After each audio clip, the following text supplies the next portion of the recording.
So organising an event like this takes a huge effort from a really dedicated team. We're about to meet the Chief Executive of Scottish Renewables, who of course have organised this exhibition and conference today. And Claire is a real leader in the offshore wind sector and renewables generally, so let's find out a little bit more about the event and her takeaways from the conference today. Claire, first of all, congratulations again on another buzzing Scottish Renewables event. It's been an interesting conference session as well, though, hasn't it? Yeah, thanks, Moray. We've reshaped the conference a little bit, so we've got two very distinct days this year. Day one, supply chain, and that's what we've seen. So I've just come out of the supply chain showcase. I've been hearing about some really exciting stuff. Balmoral's HEX defence system, hearing about all sorts of stuff to do with dynamic cabling, safety devices to help people get on and off turbines, everything that's going on in that kind of innovation space throughout the supply chain. And then tomorrow, obviously, focusing much more on the kind of heavier policy issues, probably grid, consenting, all the usual stuff that you would expect to see here.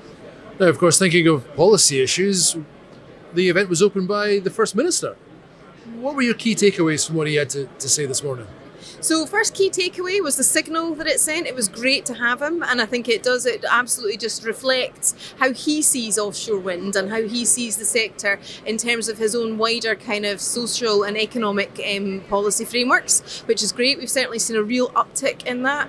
In terms of key messages, some of the things that he was saying, a lot in there around about government becoming a true partner to the sector and being aware of the need for them to take more risk, to come with us on this journey and to make the most of the opportunities. And do you think these messages are going to be heard as far away as Westminster? Let's hope so. He was certainly talking about his relationship with Westminster, and it was very clear that he recognises the need to work with anybody and everybody who can help him achieve his vision and also achieve the benefits that he recognises are there within offshore wind for Scotland. And look, Claire, I mentioned that this event was buzzing. Normally at this time of the day, events would be getting quieter, but I've seen no sign of that at all. It feels like the event's growing still. Is that the case? Absolutely, yeah. So we've got 1,100 people this year. I think we were about 900 last year. So we're doing that. We've got a much bigger exhibition again. Over 65 different companies here showcasing their products and their services. So great to have that buzz around, like you say. Possibly because there's an interesting element tonight with the Burn Supper coming up, and I know our international guests really like that little taste of Scotland that we can help bring to them.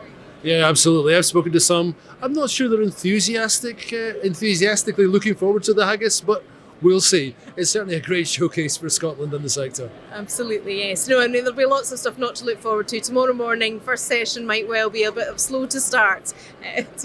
Slow to start, but well worth attending.